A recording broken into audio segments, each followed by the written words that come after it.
moon hung low in the night sky, casting an eerie silver glow over the small island of Isola della Morte, nestled in the Mediterranean Sea.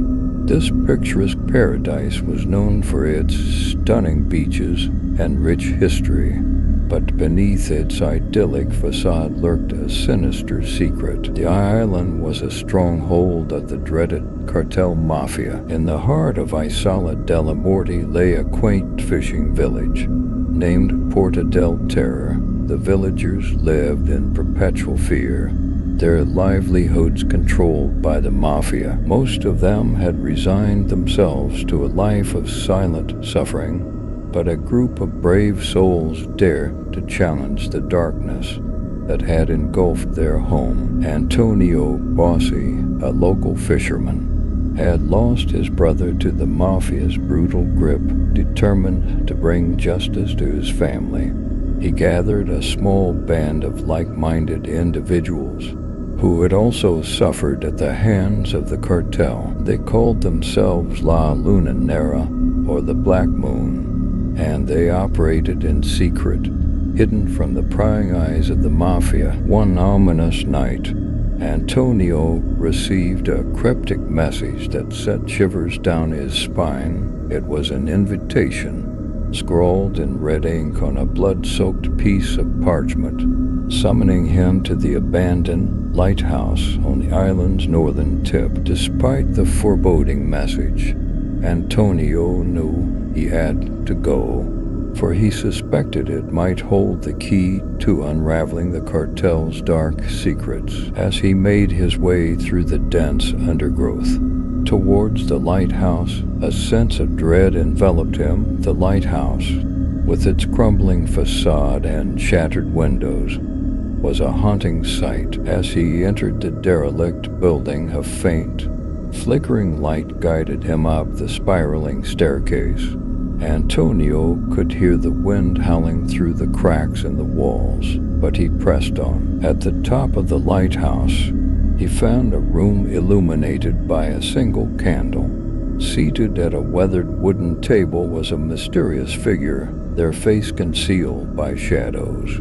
Antonio couldn't help but shudder as he approached. "I've been expecting you, Antonio," the figure rasped.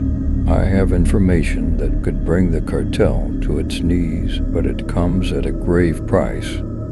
Antonio's heart pounded as he listened. The figure revealed that deep beneath the island, there was a network of hidden tunnels that the cartel used to transport drugs and weapons. They also had a secret underground base where they conducted their most sinister operations. But the price, the figure continued, is that you must infiltrate the cartel's ranks, become one of them, gain their trust, and destroy them from within. Antonio hesitated, knowing the danger that such a mission would entail, but his burning desire for justice and revenge against the mafia pushed him forward. He agreed to the plan, and the figure handed him a small silver key. "This key will grant you access to the tunnels," the figure whispered. "But remember, trust no one. Betrayal runs deep within the cartel's ranks." Over the following weeks, Antonio transformed himself. He adopted a new identity, Marco, and began frequenting the same bars and gathering spots. As the cartel members, slowly but surely, he gained their trust through acts of loyalty and cunning. As Antonio delved deeper into the cartel's operations, he discovered the extent of their cruelty. They ruled the island with an iron fist, extorting businesses, smuggling drugs, and silencing anyone who dared to oppose them. Antonio knew he had to tread carefully, for one wrong move could cost him his life. During a clandestine meeting in a hidden tunnel, Antonio learned of the cartel's next big shipment, a massive cache of narcotics destined for the mainland. This was his chance to strike a crippling blow to the organization. With the silver key in hand, he descended into the labyrinthine tunnels beneath Isola della Morte. Navigating the dark, damp tunnels was a treacherous endeavor. Antonio's heart raced as he encountered guards and hidden traps along the way. He had to rely on his wits and stealth to survive. Finally, he reached the underground base, a sprawling complex guarded by heavily armed cartel members. Antonio knew he had to act quickly. Using the key, he unlocked a hidden passage that led him into the heart of the base. There, he sabotaged the cartel's shipment, pouring fuel onto the crates of drugs and igniting them with a makeshift explosive. As flames consumed the base, chaos erupted among the cartel members.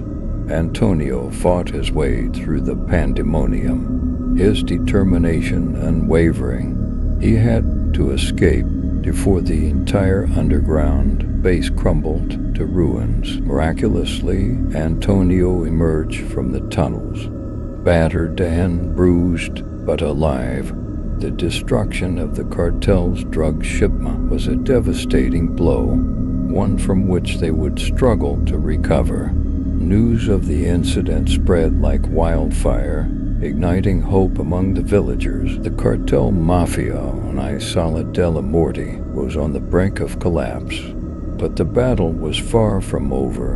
Antonio, now a symbol of resistance, vowed to continue the fight until justice was served and the island was free from the clutches of the mafia.